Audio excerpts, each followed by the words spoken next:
नमस्कार, news point लेकर हाजिर हूं मैं राजीव। दोस्तों, आप सभी को मैरी क्रिसमस की ढेरों शुभकामनाएं। इस समय पूरी दुनिया में क्रिसमस का जश्न मनाया जा रहा है और साथ ही लोग नए साल के स्वागत की तैयारियों में भी जुटे हुए हैं। आज से ठीक 5 दिन बाद 6वें दिन नया साल होगा, नए साल का आगाज होगा। रात को 12 बजे के बाद आप लोग नए साल के आगाज की तैयारियां करते ही हैं। भारत में भी आज क्रिसमस पर बधाइयों का सिलसिला जारी है। राहुल गांधी का सुबह सुबह एक वीडियो संदेश आया है। सबसे पहले उसको देखते हैं। उस वीडियो संदेश को बहुत कुछ है इस पिटारे में, एक एक कर। प्रधानमंत्री नरेंद्र मोदी इस विजुअल में नजर आ रहे हैं, उन पर भी बात करेंगे हम। और प्रधानमंत्री नरेंद्र मोदी जब इधर हैं तो उधर क्या चल रहा है देश में, इस पर भी चर्चा करेंगे। राहुल गांधी को सुनिए। Merry Christmas and a Happy New Year. Have a great year in 2026. Lots of love to everybody. Thank you. तो राहुल गांधी ने मैरी क्रिसमस कह दिया पूरे देशवासियों को, दुनिया को। हमारे पीएम नरेंद्र मोदी भी आज सुबह सुबह ही चर्च होकर आए और वहां बाकायदा ईसाई समुदाय के साथ अपनी तस्वीरें और वीडियो बनवाए ताकि दुनिया को दिखाया जाए कि नरेंद्र मोदी किस तरह सभी धर्मों के लोगों के साथ खड़े नजर आते हैं। लेकिन दुनिया की आंखों पर पट्टी नहीं बंधी हुई है दोस्तों कि उसे भारत में अल्पसंख्यकों को डराने धमकाने की वीडियो और तस्वीरें न दिखें। दिल्ली, मध्य प्रदेश, छत्तीसगढ़, उत्तराखंड, राजस्थान, उत्तर प्रदेश, असम, ओडिशा, ऐसे तमाम भाजपा शासित राज्यों में जो खबरें आई है वहां से वो चौंकाने वाली, डराने वाली भी हैं। जहां क्रिसमस की खुशियों पर गुंडागर्दी का ग्रहण लगाया गया है और यह सब हिंदुत्व के नाम पर ही हुआ है। कांग्रेस नेता पवन खेड़ा का तो सीधा कहना है कि ये सब प्रधानमंत्री के गुंडे हैं। आइए जरा सुन लीजिए पवन खेड़ा क्या कह रहे हैं इस मसले पर। लेकिन दूसरी तरफ प्रधानमंत्री नरेंद्र मोदी को देखिए, एक ये तस्वीर देखिए और दूसरी तस्वीरें भी हम दिखाएंगे, आप तक पहुंचाएंगे। लेकिन पहले सुनिए पवन खेड़ा को।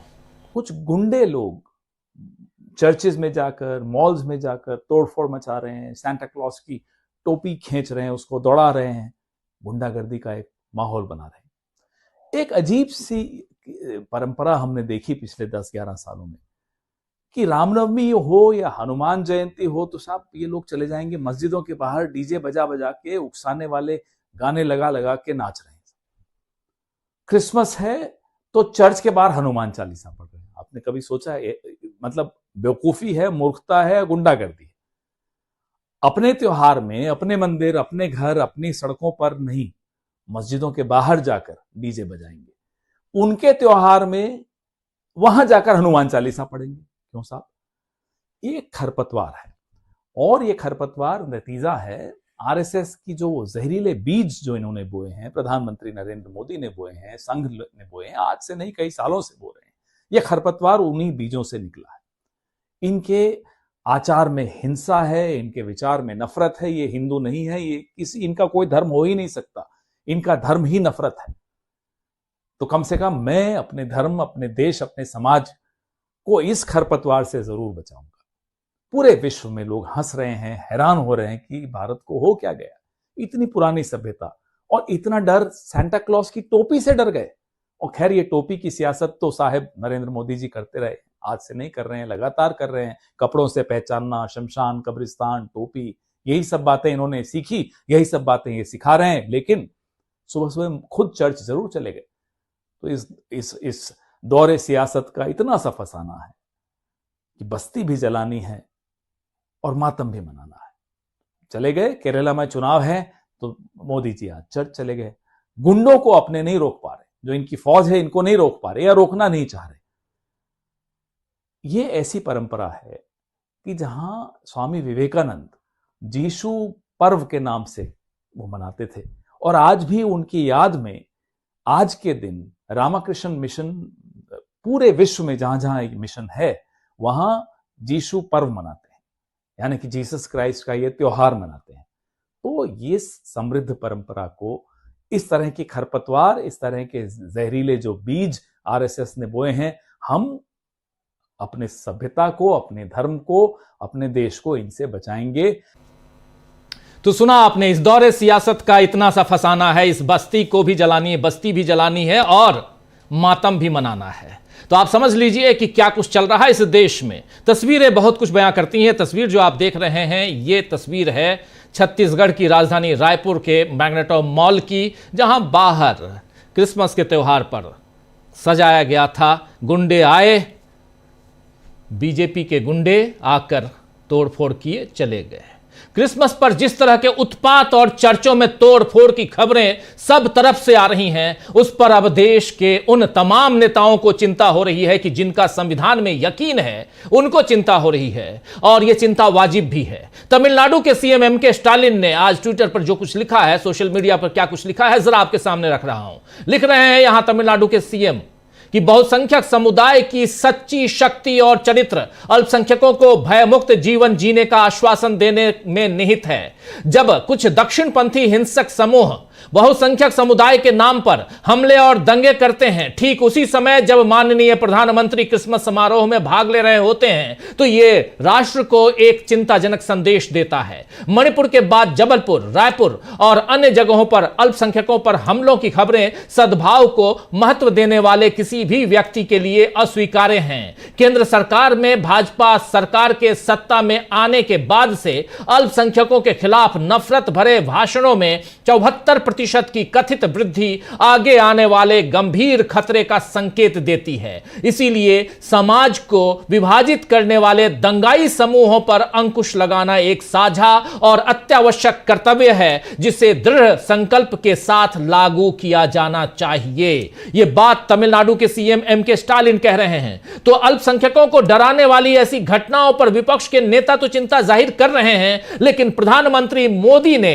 अब तक इस पर कोई प्रतिक्रिया नहीं दी है, बल्कि आज लखनऊ में वो राष्ट्र प्रेरणा स्थल का उद्घाटन करने पहुंच गए, जहां अटल बिहारी वाजपेयी, श्यामा प्रसाद मुखर्जी और पंडित दीनदयाल उपाध्याय की 65 फीट ऊंची कांसे की मूर्तियों का अनावरण किया गया। जाहिर है मोदी 2027 में होने वाले विधानसभा चुनावों के लिए बीजेपी की जमीन तैयार कर रहे हैं। जी हां, बीजेपी की जमीन तैयार कर रहे हैं मोदी। वहां उत्तर प्रदेश में 3 ब्राह्मण नेताओं की मूर्तियां लगाकर बीजेपी उत्तर प्रदेश में अभी से जातिगत समीकरण बनाने में जुट गई है। हालांकि इस पर सवाल भी उठ रहे हैं कि जब मायावती ने दलित प्रेरणा स्थल बनाकर डॉक्टर अंबेडकर और कांसीराम की मूर्तियां लगवाई थीं, तो उसमें बीजेपी को धन की बर्बादी और भ्रष्टाचार सब दिख रहा था। अब वही काम बीजेपी ने क्यों किया? सवाल यह भी है कि मुस्लिम लीग के साथ मिलकर सरकार बनाने वाले और भारत छोड़ो आंदोलन का विरोध करने वाले श्यामा प्रसाद मुखर्जी से कौन सी प्रेरणा लेने का इशारा मोदी दे रहे हैं। और सवाल यह भी है कि क्या उत्तर प्रदेश की सारी समस्याएं दूर हो चुकी हैं, जो इस तरह के आयोजनों में जनता का धन लगाया जा रहा है। ध्यान यह भी रहे दोस्तों कि इसी उत्तर प्रदेश के उन्नाव में गैंग रेप करने वाले बीजेपी के ही पूर्व विधायक कुलदीप सिंह सेंगर को अदालत से जमानत मिली, दिल्ली हाईकोर्ट से जमानत मिली है और उसकी उम्र कैद की निलंबित जो सजा है उसे निलंबित कर दी गई है, जिसके बाद पीड़िता के हक में कांग्रेस खड़ी हुई है। कल ही पीड़िता ने राहुल गांधी से मुलाकात कर कहा है कि उन्हें कांग्रेस शासित किसी भी राज्य में पनाह दे दें ताकि उनकी सुरक्षा हो। पीड़िता ने राहुल गांधी से सुप्रीम कोर्ट के लिए किसी वकील की मदद की मांग भी की है कि मुझे एक अच्छे वकील की मुझे जरूरत है, वो मुहैया करा दीजिए, उससे उनकी मदद की जरूरत है। सोचिए कि मदद और न्याय की उम्मीद राहुल गांधी से लगाई जा रही है, नेता प्रतिपक्ष से लगाई जा रही है, और मोदी केवल बेटी बचाओ का नारा ही दे रहे हैं। सुप्रिया श्रीनेत ने तो बिल्कुल सही सवाल किया है कि आखिर बीजेपी का भी नेता इस पर कुछ बोलता क्यों नहीं है? एक भी नेता नहीं बोलता, आखिर क्यों? आइए जरा सुनिए सुप्रिया श्रीनेत को। अव्वल तो अधिकांश चैनलों ने कुलदीप सेंगर को बेल मिलने पर शोज नहीं किए। जिन कुछ लोगों ने शो किए उसमें बीजेपी ने पार्टिसिपेट नहीं किया। बीजेपी ने अपने स्पोक्स पर्सन, अपने प्रवक्ता नहीं भेजे। तो ये देश की आधी आबादी जानना चाहती है कि हर बार बीजेपी इस देश की बेटियों के खिलाफ आरोपी और दोषियों के साथ ही क्यों खड़ी पाई जाती है? ये कौन सा बीजेपी का चाल चरित्र और चेहरा? क्या आज एक दिन बीजेपी सबके साथ मिलकर ये नहीं बोल सकती थी कि वो उन्नाव की पीड़िता के साथ खड़ी है और दोषी कुलदीप सिंह सेंगर के साथ नहीं? तो सुन रहे थे आप, यहां पर साफ साफ कई सारे सवाल खड़ी कर रही हैं सुप्रिया सुले। तो वैसे खबर है कि सीबीआई उन्नाव रेप मामले में कुलदीप सेंगर की आजीवन कारावास की सजा के निलंबन के फैसले को सुप्रीम कोर्ट में चुनौती देगी। लेकिन सवाल यही है कि आखिर सीबीआई ने यह फैसला लेने में देर क्यों की? जमानत का आदेश होते ही इसके खिलाफ अपील क्यों नहीं की गई? आम आदमी पार्टी के नेता सौरभ भारद्वाज ने बताया है कि अरविंद केजरीवाल को जमानत मिलने के फौरन बाद ही स्टे लेने के लिए अदालत का रुख सीबीआई ने कर लिया था। लेकिन यहां क्यों नहीं? आखिर क्यों यहां सीबीआई ने देर की? सुनिए जरा सौरभ भारद्वाज को। देखिए, हमने देखा अरविंद केजरीवाल जी को कोर्ट के अंदर जमानत मिली और रिटर्न ऑर्डर आने में भी 2-3 घंटे लगते हैं, मगर ईडी ने रिटर्न ऑर्डर का इंतजार किए बिना हाई कोर्ट में भाग के पहुंचे और बोला कि साहब मौखिक तौर पे ही आप उनकी जमानत को स्टे कर दो, और हाई कोर्ट ने स्टे कर दिया। तो इस मामले में क्या उसी केंद्र सरकार की सीबीआई नहीं जा सकती थी? अभी तक का क्या इंतजार किया जा रहा था?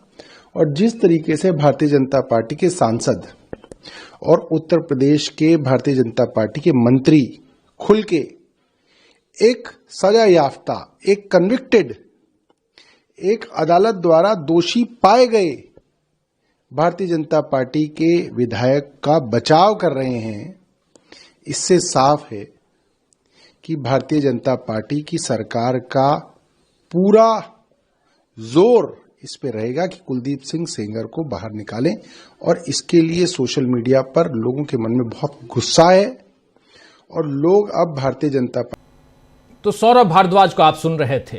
वहीं पीड़िता की एक चिट्ठी सामाजिक कार्यकर्ता योगिता भयाना ने पोस्ट की है, जिसमें वो प्रधानमंत्री से मिलने का वक्त मांग रही हैं ताकि अपने साथ हुए अन्याय को बता सके। ये चिट्ठी देखिए, इस चिट्ठी को जरा बाहर लेकर आइए और क्या कुछ लिख रही हैं इस चिट्ठी में उसको जरा पढ़िए। सर्वाइवर्स वांट टू मीट, यहाँ वो योगिता भयाना लिख रही है, लेकिन इस चिट्ठी को जरा और एक्सपोज करें अगर तो यह साफ दिखाई देता है। माननीय प्रधानमंत्री जी, माननीय गृह मंत्री जी, मैं उन्नाव की गैंगरेप पीड़िता हूं। आपसे मिलकर मेरे साथ हुए अन्याय अवगत करवाना चाहती हूं। आपसे मेरा हाथ जोड़कर निवेदन है कि मुझे जल्द जल्द मिलने का कृपा कर समय दें। ये बात कह रही है, ये मांग रही है उन्नाव पीड़िता जो है गैंगरेप पीड़िता।